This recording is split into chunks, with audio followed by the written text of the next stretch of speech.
رجالكم ولكن رسول الله وخاتم النبيين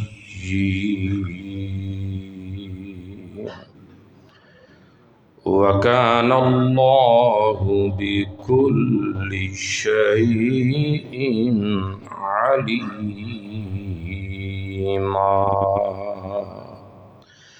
صدق الله العلي العظيم وبلغنا رسوله النبي الكريم الأمين. الصلاة والسلام عليك يا سيدي يا رسول الله وعلى آلك وأصحابك يا خاتم الأنبياء والمرسلين. بندہ پروردگارم امت احمد نبی، بندہ پروردگارم امت احمد نبی، دوست دار چار یارم تابع اولاد علی، مذہب حنفیت دارم ملت حضرت خلیل، خاک پائے غوث اعظم زیر سایہ ہر ولی. ابو بکر ہم چو کعبہ، ابو بکر ہم چو کعبہ، عمر در طواف او، عثمان آب زمزم، علی حج اکبر است. فتح باب نبوت پہ بے حد درود. فتح باب نبوت پہ بے حد درود، ختم دور رسالت پہ لاکھوں سلام. صدر مجلس معزز و محتشم علماء کرام، حاضرین و سامعین ذوی الاحتشام، بالخصوص فاضل محتشم حضرت علامہ ڈاکٹر محمد علی کریمی صاحب زیدہ الشرفہ، آج کا یہ خوبصورت سالانہ پروگرام سید الشہداء و تحفظ عقیدہ ختم نبوت کانفرنس کے عنوان سے بڑی محبت و عقیدت کے ساتھ یہ پروگرام انعقاد پذیر ہے. خلاق عالم جملہ منتظمین و خادمین، متعلقین و متوسلین کو دارین کی عزتیں اور کامیابیاں نصیب فرمائے. سامعین ذوی الاحتشام، بات بلا تمہید شروع کر چکا ہوں. خلاق عالم نے اس کائنات کو وجود عطا فرمایا، اسے گلہائے رنگا رنگ سے سجایا، پھر اس زمین کو نعمتوں سے بھر کر اس دسترخوان ان نعمتوں کو سجا کے حضرت انسان کو اس میں بسا دیا۔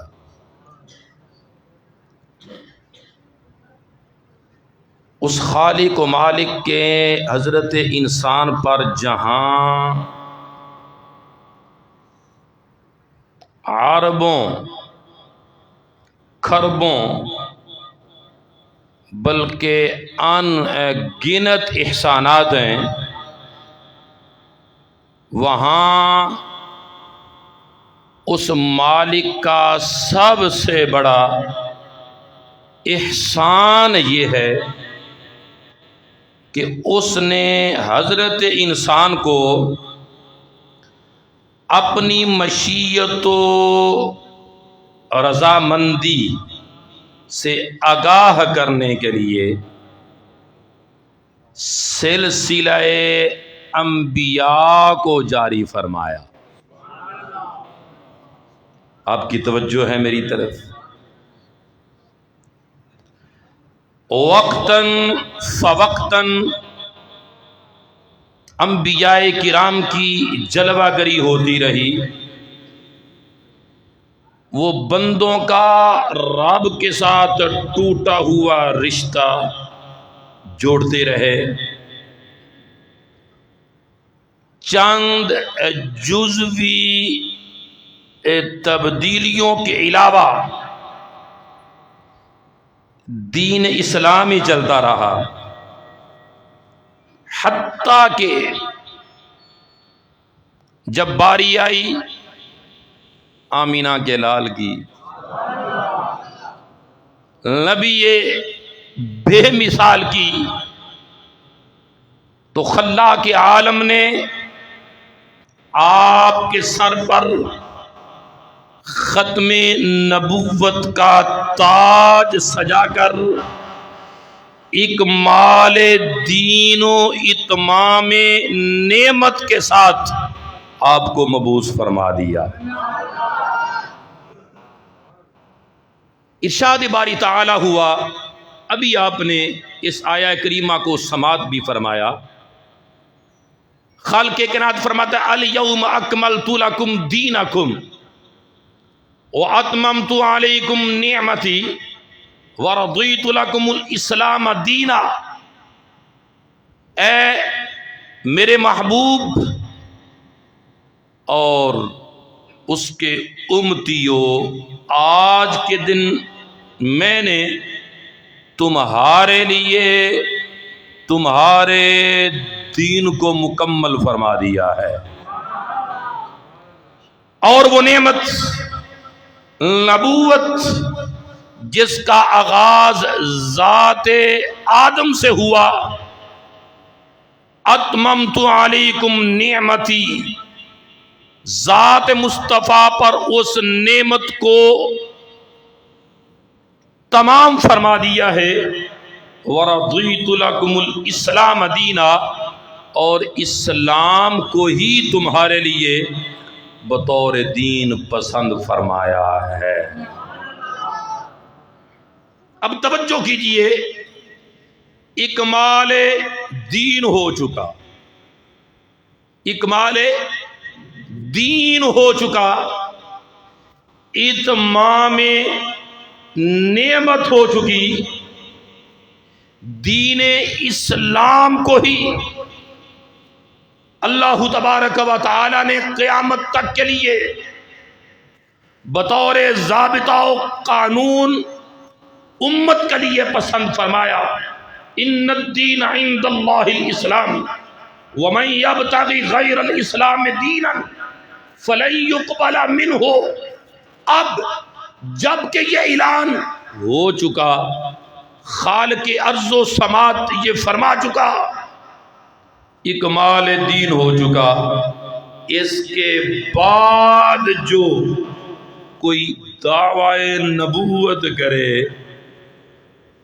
کیا وہ اللہ کے اعلان کو جھٹلانے والا نہیں ہے؟ بولیے۔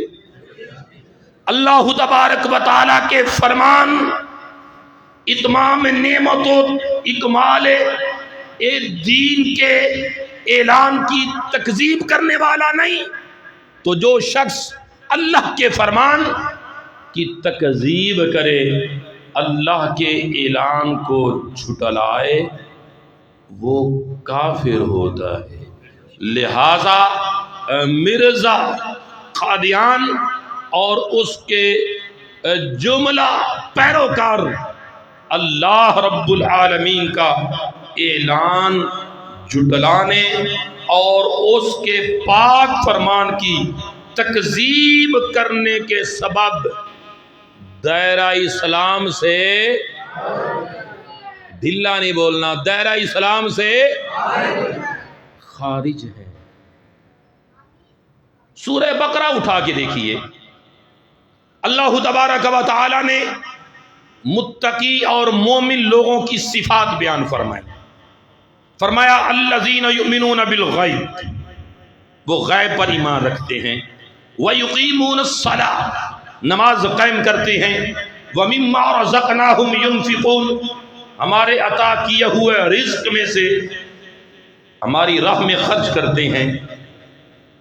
نمبر 4، والذین یؤمنون بما انزل الیک، توجہ فرمائیے گا، اے محبوب جو وحی آپ پر اتری اس پر ایمان لاتے ہیں، وما انزل من قبلک، اور جو وحی آپ سے پہلے نازل ہوئی اس پر ایمان لاتے ہیں۔ ساتھ متصل فرمایا وبالآخرۃ ہم یوقنون، اور آخرت پر وہ پختہ ایمان و یقین رکھتے ہیں۔ ثابت ہوا وحی کی 2 قسمیں ہی ہیں، ایک وہ جو ذات مصطفیٰ پہ اتری اور ایک وہ جو ذوات انبیاء پر نازل ہوئی۔ اگر سرکار کے بعد کسی اور نبی کے آنے کا امکان ہوتا تو آیت میں اللہ یہ ضرور فرماتا یؤمنون بما انزل الیک وما انزل من قبلک وما ينزل من بعدک، جو وہی آپ پر اتری اسے مانتے ہیں، جو آپ سے پہلے اتری اسے مانتے ہیں، اور جو آپ کے بعد اترے گی اسے مانتے ہیں۔ وما ينزل من بعدک، اگر وحی کا امکان ہوتا تو اللہ ضرور فرماتا۔ اللہ کریم نے یہ 2 وحیوں کا ذکر فرما کے متصل آخرت کا ذکر کر کے فرما دیا کہ میں نے اپنے محبوب پر نزول وحی کو مکمل فرما دیا ہے۔ اب آپ کے بعد جبریل امین نے دنیا میں نہیں آنا۔ اب مجھے بتلائیں، جب ذات مصطفیٰ پر وحی مکمل ہو چکی، سلسلہ وحی ختم ہو چکا، جبریل امین سید الملائکہ کے آنے کی گنجائش نہیں بچی، تو مرزا قادیانی پر اترنے والے فرشتے ٹیچی ٹیچی کی ضرورت ہے؟ قرآن کی نص سے ثابت ہوا کہ جو آپ کے بعد کسی وحی کے نزول کی بات کرتا ہے وہ اللہ کے فرمان کو جھٹلاتا ہے۔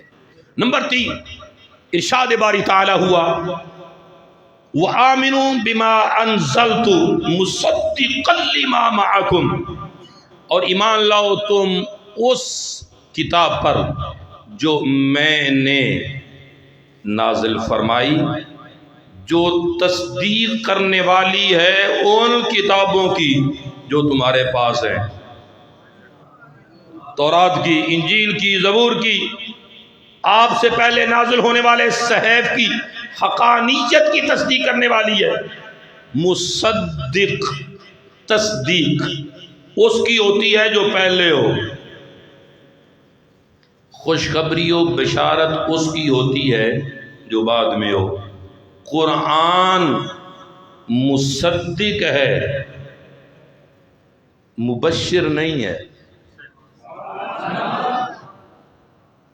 اگر اس کتاب کے بعد اور کوئی بھی کسی کتاب کے نزول کا امکان ہوتا تو اللہ تبارک و تعالی فرماتا اے محبوب انہیں فرماؤ ایمان لاؤ تم اس پر جو میں نے تم پر کتاب نازل فرمائی، جو آپ سے پہلے نازل ہونے والی کتابوں کی مصدق ہے اور آپ کے بعد اترنے والی وحی کے لیے مبشر ہے۔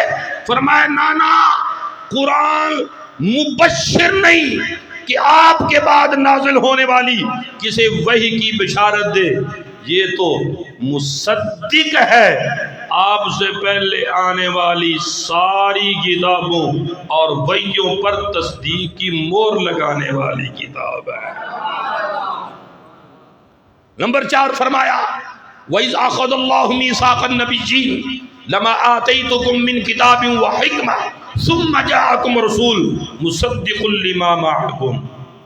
فرمایا یاد کرو جب اللہ کریم نے انبیاء کرام کو جمع فرمایا اور ان سے پختہ وعدہ لیا اور فرمایا میں تمہیں کتاب و حکمت دی، ثم جاءکم رسول، توجہ کیجئے گا، ثم جاءکم رسول، پھر تمہارے پاس یہ عظمت و شان والا رسول آ جائے۔ ثم کس کے لیے آتا ہے؟ علماء کرام فضلاء اعظام بیٹھے ہیں، ثم اللہ اکبر، ثم جاءنی القوم ثم زید، میرے پاس قوم آئی پھر زید آیا، تو لفظ ثم نے بتلایا قوم ساری پہلے آئی ہے، زید سب سے آخر میں آیا ہے۔ فرمایا انبیاء کرام سے ہم نے پختہ عہد لیا کہ میں تمہیں کتاب و حکمت دوں گا، ثم میں نے کہا اگر قرآن کی اور کوئی آیت بھی نہ ہوتی عقیدہ ختم نبوت پر سراۃً دلالت کرنے کے لیے، تو قسم خدا کی سرکار کی ختم نبوت کو بیان کرنے کے لیے لفظ ثم ہی کافی تھا۔ ثم جاءکم رسول، پھر تمہارے پاس یہ عظمت و شان والا رسول آ جائے۔ مجھے قرآن کی آیات یاد آ رہی ہیں، اللہ کریم نے فرمایا انا اوحینا الیک کما اوحینا الی نوح والنبیین من بعدی، انا اوحینا الیک، اے محبوب ہم نے آپ کی طرف وحی نازل کی، کما اوحینا جیسے ہم نے وحی اتاری نوح علیہ السلام پر، والنبیین من بعدی اور نوح علیہ السلام کے بعد نبیوں پر۔ فرمایا وَلَقَدْ آتَيْنَا مُوسَى الْكِتَابَ وَقَفَّيْنَا مِن بَعْدِهِ بِالرُّسُلِ، ہم نے موسیٰ علیہ السلام کو کتاب عطا کی، وَقَفَّيْنَا مِن بَعْدِهِ بِالرُّسُلِ، اور موسیٰ علیہ السلام کے بعد ہم نے پے در پے رسول بھیجے۔ اب توجہ کرنا، پڑھے لکھے مجمع سے بات کرنا بڑا آسان ہو جاتا ہے، وہاں ایک ایک لفظ کو کھول کھول کر بیان کرنے کی حاجت و ضرورت پیش نہیں آتی، وہ ہمتاً گوش ہوتے ہیں۔ اور علمی مذاکرے اور مکالمے اس دور میں جس کو نصیب ہو اسے اپنے مقدر پہ نازا ہونا چاہیے۔ آپ خوش نصیب ہیں کہ جن کو اللہ نے پڑھے لکھے عالم دین اور مفسر اور ڈاکٹر ٹائپ اللہ نے آپ کو خطیب عطا کیے ہوئے ہیں۔ باہر نکل کر دیکھیں دنیا کتنی پیاسی ہے اور ان کی علمی پیاس بجھانے والا کوئی نظر نہیں آتا ہے۔ حضرات گرامی توجہ فرمائیے، پہلی آیت میں فرمایا وَالنَّبِيِّينَ مِن بَعْدِي، ان کے بعد نبیین نبی کی جمع ہے، کئی نبی ہیں، وَقَفَّيْنَا مِن بَعْدِهِ بِالرُّسُلِ، آپ کے بعد کئی پے در پے رسول بھیجے، اور جب حضرت عیسیٰ روح اللہ کی باری آئی تو فرمایا مبشرم برسول، آپ نے فرمایا میں بس ایک ہی رسول کی بشارت دینے کے لیے میرے بعد 10 20 2 4 نہیں، برسول التنوین للتنکیر، میرے بعد ایک ہی رسول ہے، سنو، یاتی جن کی میرے بعد جلوہ گری ہونی ہے، اسمہ احمد، ان کا اسم گرامی احمد ہے۔ فرمایا بھائی اخذ اللہ میثاق النبیین، اللہ نے نبیوں سے عہد لیا میں تمہیں کتاب حکمت دوں گا، ثم جاءکم رسول، پھر تمہارے پاس یہ عظمت و شان والا رسول آ جائے، قرآن کی آیات، قرآن کی یہ قطعی الدلیل قطعی الثبوت آیات واضح طور پر اعلان فرما رہی ہیں کہ اللہ نے آمنہ کے لال کی ذات پر نبوت کے سلسلے کو مکمل فرما دیا ہے۔ ابھی حضرت نے بڑی خوبصورت بات کی کہ ہم دلائل عقلیہ اور نقلیہ سے یہ بات ثابت کرتے ہیں۔ دیکھیے شہادت کی 2 قسمیں ہوتی ہیں، ایک ہوتی ہے شہادت علی الشہادت اور ایک ہوتی ہے عینی شہادت، ایک ہوتی ہے سمعی شہادت، ایک ہوتی ہے عینی شہادت۔ رؤیت ہلال کمیٹی والے بیٹھے ہوئے تھے، منتظر تھے کہ کوئی گواہی دے، ایک بندہ آیا، اس نے کہا چاند نظر آ گیا، چاند نظر آ گیا، پوچھا دیکھا ہے؟ کہتا نہیں سنا ہے۔ یہ ہے شہادت علی الشہادت۔ کمیٹی والوں نے کہا بیٹھ جاؤ۔ ایک اور آیا، اس نے گواہی دی چاند نظر آ گیا ہے، پوچھا دیکھا ہے؟ بولا سنا ہے، کہا بیٹھ جاؤ۔ شہادت علی الشہادت والے آتے رہے، پھر ایک اور شخص آیا، اس نے کہا چاند نظر آ گیا ہے۔ آپ نے پوچھا کمیٹی والوں نے دیکھا ہے؟ اس نے کہا سر کی نگاہوں سے دیکھ کے آ رہا ہوں۔ اعلان ہوا، اب اس کے بعد کسی اور کی حاجت و ضرورت نہیں رہی۔ ایک بندہ پیچھے دوڑتا ہوا آیا، کہنے لگا میں گواہی دیتا ہوں، چاند نظر آ گیا، پوچھا دیکھا ہے؟ کہتا نہیں سنا ہے۔ کمیٹی والے نے کہا اسے کو واپس چلا جائے۔ جب دیکھنے والے آ گئے ہیں، نہیں سمجھا نہیں آپ نے، جب وہ آ گئے کہ جو دیکھ چکے ہیں سر کی نگاہوں سے، اس کے بعد پھر شہادت علی شہادت کی ضرورت و حاجت ہی نہیں رہی، بلا تشبیہ و تمثیل جتنے بھی انبیاء کرام آتے رہے وہ شہادت علی شہادت دیتے رہے۔ حضرت جبریل امین سے سن کر اللہ تبارک و تعالی کی وحدانیت، اس کی سمدیت و یکتائیت کا اعلان فرماتے رہے۔ جب میرے اور آپ کے آقا و مولا کی باری آئی تو میرے آقا نے فرمایا کہ میں نے سر کی نگاہوں سے اور دل سے اپنے رب کا دیدار کیا ہے، میں رب کو دیکھ کر آ رہا ہوں۔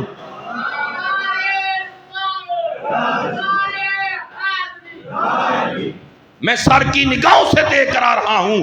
جب آقا مولا نے عینی شہادت دے دی تو اس کے بعد شہادت علی شہادت کی کوئی گنجائش بچتی ہے؟ لہذا آپ کے بعد جس نے بھی اس طرف قدم بڑھانے کی کوشش کی وہ لعنتی ہے، وہ کذاب ہے، ڈھیلے نہیں، وہ جھوٹا ہے، وہ مفتری ہے، وہ آج خود گھڑنے والا ہے باتیں۔ میرے آقا کریم صلی اللہ تعالی علیہ وسلم نے خود اس بات کو کئی انداز میں سمجھایا۔ فرمایا لوگوں نے ایک عمارت کو دیکھا، بڑی عالی شان عمارت ہے، لوگ دیکھتے ہیں اور تعریف کرتی اتنی عالی شان عمارت بنائی. اچانک ان کی نگاہ پڑتی ہے ایک اینٹ کی جگہ خالی ہوتی ہے تو کہتے ہیں جب عمارت ساری اتنی عالی شان بنائی تو اس ایک اینٹ کی جگہ خالی کیوں چھوڑ دی؟ تو میرے آقا نے فرمایا وہ جو عمارت ہے نا اس عمارت سے مراد نبوت کی عمارت ہے، اس محل سے مراد نبوت کا محل ہے، وہ قصر نبوت ہے، اور وہ اس ایک آخری اینٹ سے مراد میں محمد کی ذات ہے.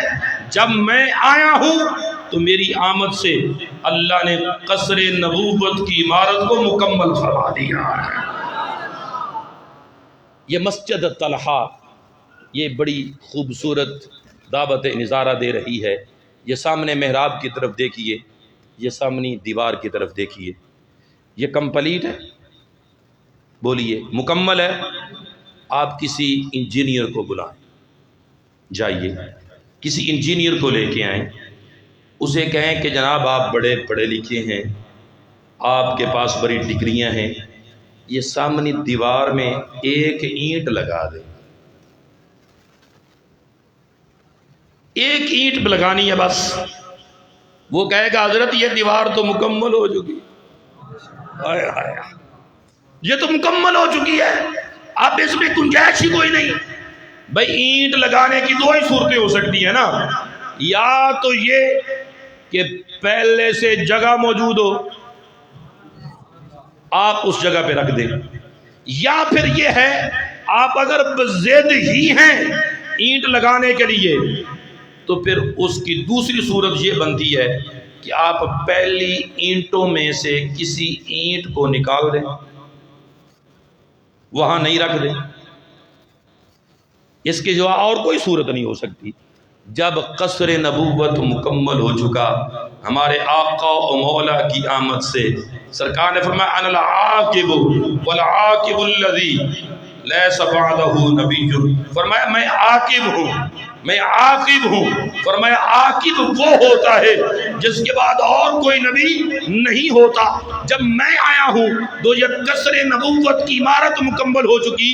میں ان کذاب لوگوں سے، ان ملعون فکر لوگوں سے یہ پوچھنا چاہتا ہوں تم بزید ہو، تم بزید ہو قادیان کی گندی سرزمین کے گندے کیڑے کی نبوت کی اینٹ ٹھونسنے کے لیے، تو مجھے بتلاؤ جگہ تو ہے کوئی نہیں، وہ جسٹ صاحب جگہ تو ہے کوئی نہیں، اینٹ کیسے رکھنی ہے؟ تو کہنا کہ دوسری صورت ہے کہ پہلی اینٹوں میں سے کوئی اینٹ نکال دیں. تو میں نے کہا 1,24,000 کم و بیش انبیاء کرام جتنے بھی آئے مجھے یہ بتلائیں آپ کس کی اینٹ نکالیں گے؟ بتاؤ کہ جہاں اس کی نبوت کی اینٹ رکھو گے، آدم صفی اللہ کی نکالو گے، ابراہیم خلیل اللہ کی نکالو گے، اسماعیل ذبیح اللہ کی نکالو گے، حضرت موسیٰ کلیم اللہ کی نکالو گے، حضرت عیسیٰ روح اللہ کی نکالو گے؟ بتاؤ کس نبی کی نبوت کی اینٹ نکال کے اس کی نبوت کی اینٹ وہاں ٹھونسو گے؟ سنو، ولایت کسبی ہوتی ہے، نبوت کسبی نہیں ہوتی. نبوت وقت بھی ہوتی ہے، وہ نبی آ کے نہیں بنتا، ہمیشہ بن کر ہی آیا کرتا.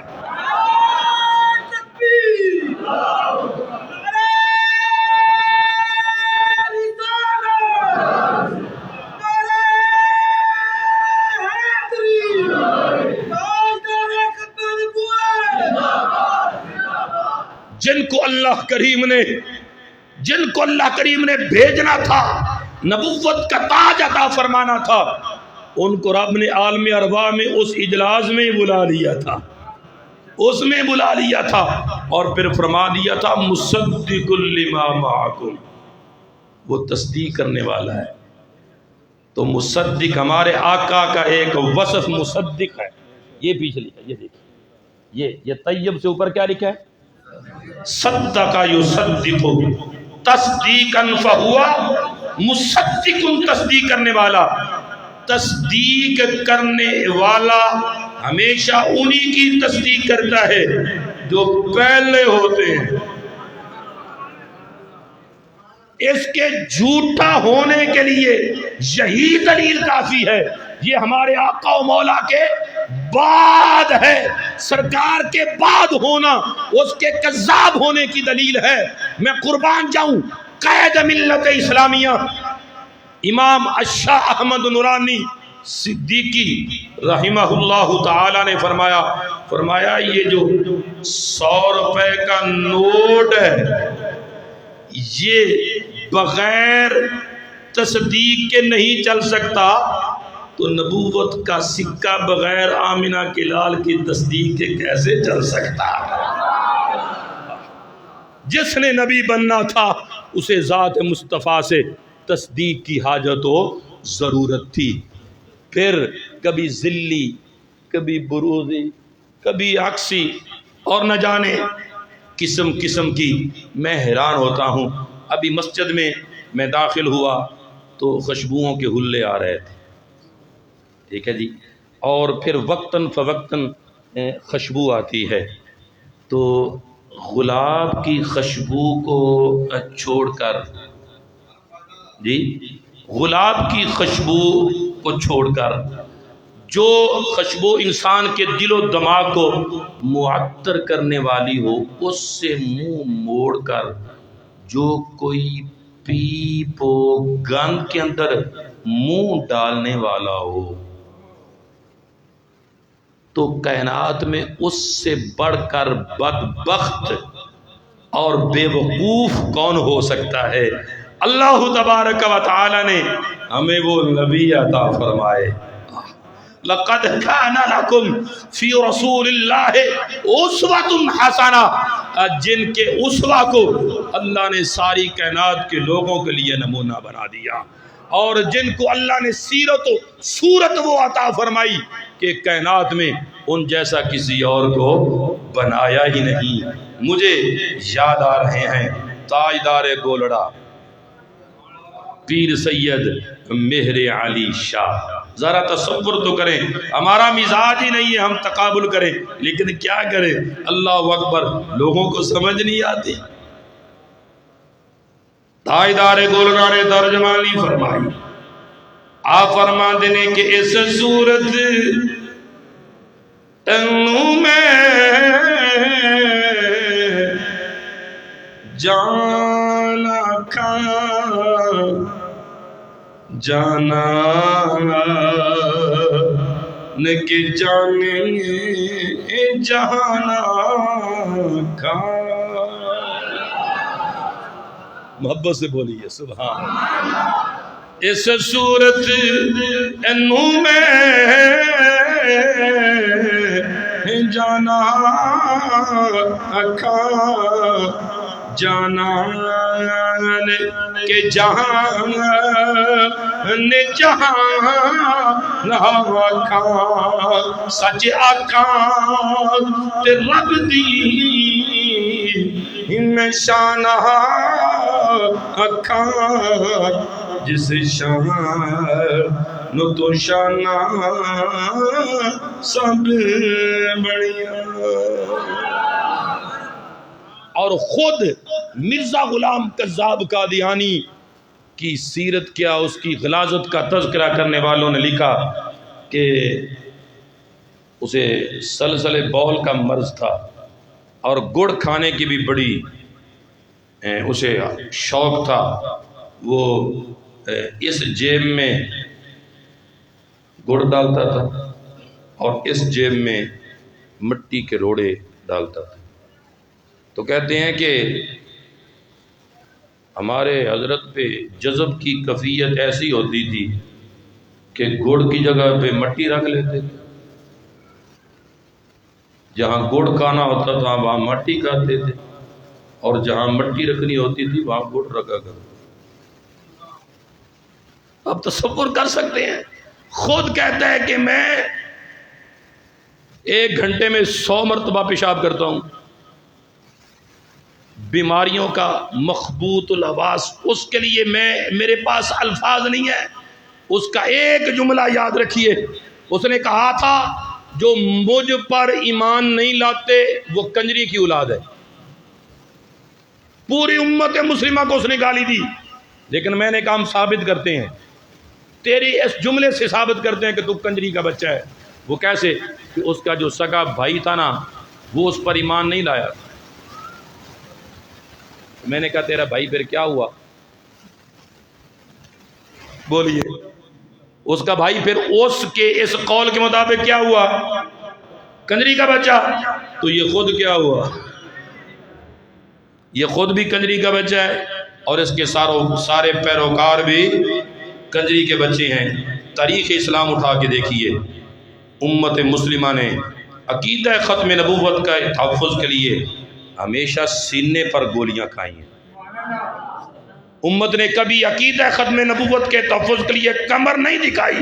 پیچھے نہ جائیں، حضرت حبیب بن زید کی میں بات نہیں کرتا، اللہ اکبر، مسیلمہ کذاب کے مقابلے میں 1200 صحابہ کی شہادت کا تذکرہ نہیں کرتا، جس میں 700 قاری قرآن حافظ قرآن صحابہ تھے، اس کی بات نہیں کرتا۔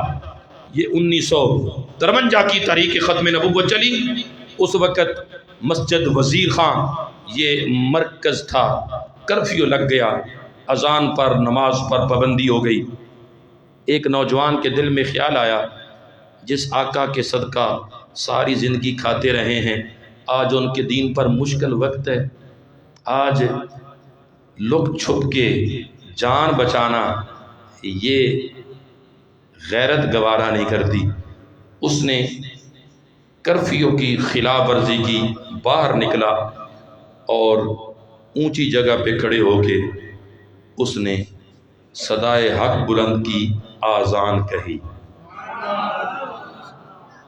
اللہ اکبر اللہ اکبر۔ کرفیو کا سماع تھا، جب اس کی نوجوان کی آواز گونجی تو وہ کانوں میں رس گھولتی چلی گئی۔ اللہ اکبر، ایک عجیب سی کیفیت طاری ہوئی، ادھر سے گولی چلنے کی آواز آئی، اس نوجوان کے سینے پر لگی، سینے سے پار ہو گئی، تڑاخ زمین پہ گرا، جام شہادت نوش کر گیا۔ دوسرے نوجوان نے یہ منظر دیکھا تو وہ دوڑ کے اسی کے قدموں کی جگہ پہ کھڑا ہوا، اس نے اذان کو آگے بڑھایا، پھر گولی چلی، اس نے بھی جام شہادت نوش کر لیا۔ تیسرے نوجوان نے یہ منظر دیکھا، مورخ لکھتا ہے وہ دوڑتا ہوا آیا، اس نے وہی اسی کے قدموں پہ کھڑے ہو کے اذان کو آگے بڑھایا، پھر گولی چلنے کی آواز آئی، حوض کوثر کے ساحل پر ایک اور شہید کا اضافہ ہوا۔ مورخ لکھتا ہے گولیاں بھی چلتی رہیں، اذان بھی ہوتی رہی، جام شہادت نوش کرتے رہے۔ مورخ لکھنے پر مجبور ہوا کہ 9 شہید ہو گئے تھے مگر اذان پوری کر گئے تھے۔ وہ اذان جو انہوں نے پوری کی، آج اس اذان کے تحفظ کا وقت ہے، آج اس اذان کے تحفظ کا وقت ہے۔ اور عالم کفر کان کھول کے سن لے، یہ امت گناہگار ہو سکتی ہے، اپنے نبی کی غدار نہیں ہو سکتی۔ عقیدہ ختم نبوت کے لیے اگر جانوں کی قربانی بھی دینا پڑی تو تاریخ شاہد ہے۔ پیر سید افتخار الحسن شاہ صاحب آپ خطاب فرما رہے تھے اور آپ نے فرمایا اللہ اکبر، کبھی وہ وقت تھا جب اس فضا میں مجاہد ملت اسلامیہ مولانا عبدالستار خان نیازی کی آواز گونجا کرتی تھی، کبھی مجاہد ختم نبوت سید ابو الحسنات کی آواز گونجا کرتی تھی، کبھی حضرت مفتی اعظم پاکستان، حضرت محدث اعظم پاکستان اور مولانا کے والد گرامی حضرت مولانا کریم الدین صاحب سیالوی، ان اکابر علماء اور ان مجاہدین کی صف میں صفے اول پر کردار ادا کرنے والے لوگوں میں شامل تھے جنہوں نے جانوں کی بازیاں بھی لگانا پڑی ہے تو لگائی ہیں، عقیدہ ختم نبوت کے پرچم کو سر نگو نہیں ہونے دیا ہے۔ سید افتخار الحسن شاہ صاحب خطاب کر رہے، آپ نے فرمایا قربانی کی ضرورت ہے۔ جلسہ تھا، اوپر بالکونی پر خواتین بھی خطاب سن رہی تھی۔ ایک خاتون کی آواز آئی، شاہ جی میری بات سنیے گا۔ شاہ جی نے کہا کیا بات ہے؟ اس خاتون نے کہا کہ یہ میری گود میں میرے 6 ماہ کا بچہ، یہ میرا کل اثاثہ ہے، یہ 6 ماہ کا بچہ یہ میری کل کائنات ہے۔ آقا کریم کی ختم نبوت کے لیے میں اپنے 6 ماہ کے بچے کو پیش کرنے کے لیے تیار ہوں۔ میرے بچے کو لے جائیے، میرے آقا کی ختم نبوت پر پہرا دیجئے۔ عجیب سما تھا، آنسوؤں کی لڑی تھی اور جھڑی تھی، لوگ آبدیدہ تھے، رو رہے تھے۔ شاہ صاحب نے تاریخی جملہ کہا میری بہن تیرے جذبے کو سلام پیش کرتا ہوں، تو ام عمارہ کی سنت کو ادا کرنے والی ہے، تیری عظمت کو سلام پیش کرتا ہوں، لیکن سن یہ جتنے بھی بیٹھے ہوئے ہیں یہ سارے ہی عقیدہ ختم نبوت کے مجاہد ہیں۔ جانوں کی بازی لگانا پڑی، جانوں کی بازی لگائیں گے۔ سن، سب سے پہلے اگر گردن کٹی تو میری کٹے گی، پھر یہ سارے شہید ہوں گے، اور اگر جب ہم سارے شہید ہو جائیں کوئی نہ ہم میں سے بچے تو پھر تو ہمارے اس چھوٹے ننھے منھے مجاہد کو لے کے آ جانا، لیکن جب تک ہم سلامت ہیں تمہیں یہ بچہ دینے کی ضرورت نہیں ہے۔ تاریخ نے ثابت کیا ہے کہ مرد تو رہے مرد، ماں نے اپنی گودوں سے اتار کر اپنے بچے بھی عقیدہ ختم نبوت کے لیے پیش کر دیے۔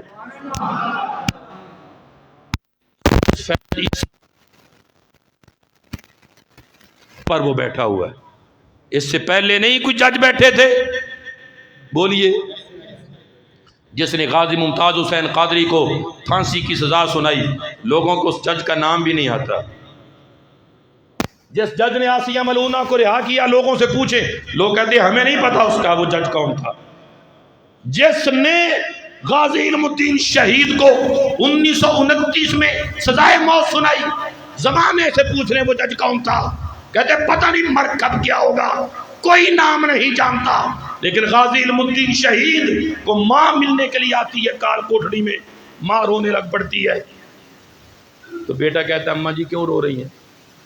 کہا بیٹا تو جا رہا ہے، تجھے سزائے موت سنا دی گئی ہے، پھانسی گھاٹ کی طرف تجھے لے جایا جائے گا، گلے میں پھندا ڈال کے کام تمام کر دیا جائے گا۔ بیٹا جن ماں کے جوان بیٹے چلے جائیں ان کی دنیا ویران ہو جاتی ہے، بیٹا تو میرا کل اثاثہ کائنات ہے۔ تو علم الدین شہید نے ایک تاریخی بات کہی تھی، کہا تھا امی میری بات سن، کتنے ماؤں کے بیٹے ہیں جو تھاپ چڑھنے کی وجہ سے فوت ہو جائیں گے، کوئی سانپ کے ڈنگ مارنے کی وجہ سے فوت ہو جائیں گے، کوئی ایکسیڈنٹ کی نظر ہو جائیں گے، لیکن میری ماں یاد رکھنا میں اس نبی کے نام پر مٹ رہا ہوں، مر رہا ہوں جو قیامت تک تیرے بیٹے کا نام کبھی مٹنے نہیں دیں گے، قیامت تک کبھی نام مٹنے نہیں دیں گے۔ تو پھر ایسے تو نہیں تھا کہ جب جنازہ آیا تو پیر سید جماعت علی شاہ صاحب نے کہا پردہ ہٹاؤ، جب پردہ ہٹانے لگے نا چہرے سے، کہا نہیں علم الدین شہید کا میں نے منہ نہیں تکنا، پاؤں سے کپڑا ہٹاؤ، پاؤں سے کپڑا ہٹاؤ، میں نے علم الدین شہید کے پاؤں کا دیدار کرنا ہے۔ تو پھر جن کا دیدار کرنے کے لیے سادات بلکہ سید السادات قدموں کی زیارت کریں، اب اندازہ کرو اس علم الدین شہید کو اللہ نے کتنا اونچا مقام عطا فرمایا۔ یہ جسٹس، یہ 2 فٹ کی کرسیوں پر بیٹھنے والے، یہ وقتی ان کی چیزیں ہیں، اور کہتے ہیں کہ جی یہ لوگ جذباتی ہیں۔ میں نے کہا جذباتی ہوں کیوں نہ، تمہیں خبر ہی کوئی نہیں۔ میرے آقا و مولا نے ارشاد فرمایا کہ میں محمد روئے زمین کی ریت کے ذروں کے برابر گواہی دیتا ہوں۔ ایک مٹھی میں ذرا ریت لینا، ذرا تو پھر کھول کے دیکھنا کتنی وہ ریت کے ذرے کتنے بنتے ہیں۔ میں نے کہا ایک دریائے راوی کی ریت ہے، ایک چناب کی ریت ہے، ایک ستلج سندھ کی ریت ہے، ایک پاکستان، ہندوستان، افغانستان، انگلستان، کل جہاں کے دریاؤں کی ذرا ریت کا اندازہ لگا کتنے ذرے ہوں گے؟ فرمایا میں محمد روئے زمین کی ریت کے ذروں کے برابر اور آسمان پر چمکتے ہوئے ستاروں کی تعداد کے برابر گواہی دیتا ہوں کہ اللہ نے میں محمد کو آخری نبی بنا کر بھیجا ہے۔ دونوں ہاتھ اٹھا کر بولیے سبحان اللہ۔ لہذا جس نے عقیدہ ختم نبوت کو چھیڑنے کی کوشش کی، امت نے معاف کو نہیں کرنا، بولو امت نے نہیں چھوڑنا۔ مجاہد ملت مولانا عبدالستار خان نیازی حضرت استاد گرامی فرمایا کرتے تھے کہ جب سے بالغ ہوئے اس وقت سے لے کر آخری وقت تھا کہ کسی غیر محرم کو ایسے نگاہ اٹھا کے بھی نہیں دیکھا۔ اتنی پاکیزہ سیرت کے مالک مجاہد امید علامہ عبدالستار خان نیازی سزائے موت ہوگی، 8 راتیں اور 7 دن کال کوٹری میں رہے۔ جب وہاں سے رہا ہوئے تو کسی نے صحافی نے سوال کیا حضور آپ کی زندگی کتنی، عمر کتنی؟ آپ نے فرمایا زندگی تو صرف 8 راتاں تے 7 دن۔ پوچھا یہ آپ کیا بات کر رہے ہیں؟ آنکھوں میں آنسو آ گئے، روتے ہوئے کہا یار زندگی صرف وہی ہے جو عقیدہ ختم نبوت کی چوکی داری کرتے ہوئے کال کوٹری میں گزار دی ہے، باقی تو ساری شرمندگی ہی شرمندگی ہے۔ اللہ اکبر۔ ہم نے کیا کیا ہے یار دین کے لیے؟ ہم نے کیا کیا؟ BA پاس کیا، نوکر ہوئے، پینشن لی اور مر گئے۔ ہم نے کیا کیا دین کے لیے؟ ہم نے دین کو کچھ نہیں دیا، جو کچھ دیا ہے رسول اللہ کے دین نے ہی ہمیں عطا فرمایا ہے۔ اب دین پر اگر دین کی حفاظت کا اگر اللہ اکبر وقت آیا تو کوئی بندہ پیچھے نہیں رہے گا اور نہ رہنا چاہیے۔ ہاتھ کھڑا کر کے کہو انشاءاللہ۔ عقیدہ ختم نبوت پر پیرا ہوگا، سر عام ہوگا، علل اعلان ہوگا، اونچا بولے، ببانگ دہل ہوگا اور کفر کی آنکھوں میں آنکھیں ڈال کر ہوگا اور سرے دار بھی ہوگا، سرے بازار بھی ہوگا۔ ہر جگہ پر سرکار کے غلام عقیدہ ختم نبوت کی چوکیداری و پاسبانی کرنے کے لیے انشاءاللہ تیار کھڑے ہوئے ہیں۔ ہم بتلانا چاہتے ہیں آخری بات، جسٹس فیض عیسیٰ صاحب کا لفظ ویسے نکل گیا ورنہ آپ اس لائق نہیں ہے، بولو ہاں۔ امت بالخصوص اہل پاکستان مہنگائی کی جس چکی میں پس رہے ہیں نا، آپ کو اندازہ ہی کوئی نہیں۔ رات کی نیندیں اڑ گئی ہیں، ظالمانہ ٹیکس لگا لگا کے اپنی قوم کا خون نہ چھوڑنے والے حکمرانوں کی تو شب قدر و شب برات بھی کبھی بخشش نہیں ہوتی۔ جو ظالمانہ سلوک تم اپنی عوام کے ساتھ کر رہے ہو، جو حکمران امت کا خون نہ چھوڑ رہے ہیں۔ بھائی سکے بھائی نے گجرانوالہ میں بل آنے پر اپنے بھائی کو لڑائی کر کے قتل کر دیا۔ 5 بندے پچھلے ہفتے میں بل کی وجہ سے خودکشی کر چکے۔ ایسے عالم میں کہ جب زندگی سے بندہ ویسے ہی بیزار ہو چکا ہے، تو ایسے عالم میں مسلمانوں کے عقیدوں کے ساتھ چھیڑ چھاڑ کرنا، مسلمات کے ساتھ چھیڑ چھاڑ کرنا، بالخصوص عقیدہ ختم نبوت پر نقب زنی کرنا، یہ تو جلتی پر تیل ڈالنے کے مترادف ہے، یہ تو امت کو بھڑکانے کے مترادف ہے۔ اور مجھے لگتا ہے کہ یہ انٹرنیشنل سازش ہے، یہ بہت بڑی پیچھے گھنونی یہود و ہنود کی سازش ہے کہ اس امت کو اس آگ کے اندر دھکیل دیا جائے۔ لیکن ملک کا انشاءاللہ العزیز ہم امن خراب نہیں ہونے دیں گے، ہاں انشاءاللہ العزیز۔ جو ختم نبوت کے ڈاکو ہیں ان کو چھوڑیں گے بھی نہیں، امت ان کو چھوڑنے والی نہیں ہے۔ تم نے خود ہی نظر ثانی کیس میں یہ فیصلہ سنایا، جیسا کہ حضرت نے بھی اس کو بیان کیا، علماء تفصیل کے ساتھ اس کو بیان کر چکے. مجھ سے پہلے بھی مفتی صاحب نے اس کو ایک جملے میں بیان کیا کہ چار دیواری اور چادر کا معاملہ، اللہ اکبر، یہ کوئی الگ نہیں ہوتا کہ چار دیواری کے اندر کوئی جرم کرے اسے معاف کر دینا چاہیے. میں کہ اگر کوئی گھر جوا کراوے تو ٹھیک نہیں ہوئے، اگر کمرے کے اندر بند ہو کر کوئی شراب پیے تو پریشانی آپ کو کیا ہے؟ کوئی رات کی طریقے میں چھپ کر اگر ڈاکہ ڈالے تو طریقے آپ کو پریشانی کیا؟ بھی چار دیواری کے اندر ہی کر رہا ہے. میں نے کہا چار دیواری کے اندر جرم وہ آپ کو جرم لگتا ہے، ڈکیتی جرم لگتا ہے، شراب پینا جرم لگتا ہے، زنا جرم لگتا ہے، جوا کرانا جرم لگتا ہے، اور قرآن مجید کو بدلنا آپ کو جرم نہیں لگتا؟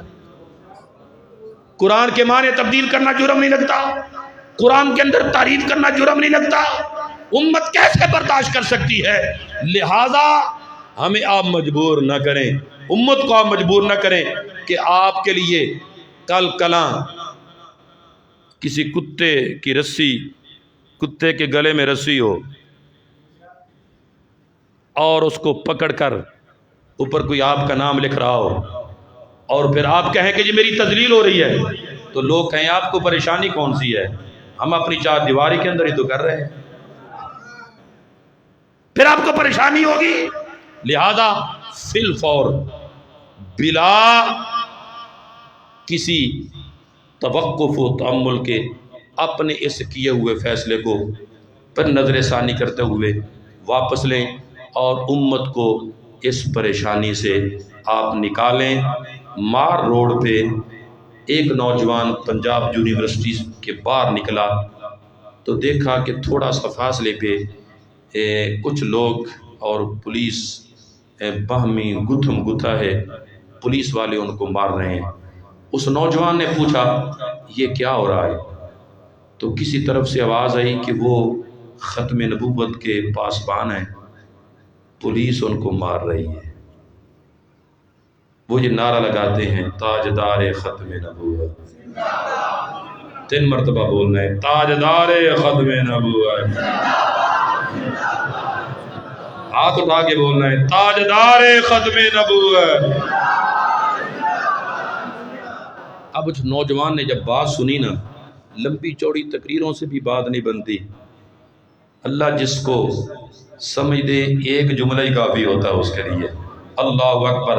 اس نے کتابیں ایک طرف رکھ دی اور ادھر چل پڑا. کسی نے پوچھا وہ کدھر جا رہا ہے؟ اس نوجوان ایک تاریخی بات کہی، انہوں نے کیا ہون تک پڑھ دے رہے ہیں، ہون عمل دا ٹائم آ گیا، اب کیے ہوئے پر عمل کا وقت آ چکا ہے. اٹھئے، بیداری کی ایک لہر جو ہم دیکھ رہے ہیں پاکستانی قوم کے اندر. خدا کی قسم ہے کبھی تنہائی میں سوچنا پاکستان اسی جذبے کی وجہ سے ہی سلامت ہے،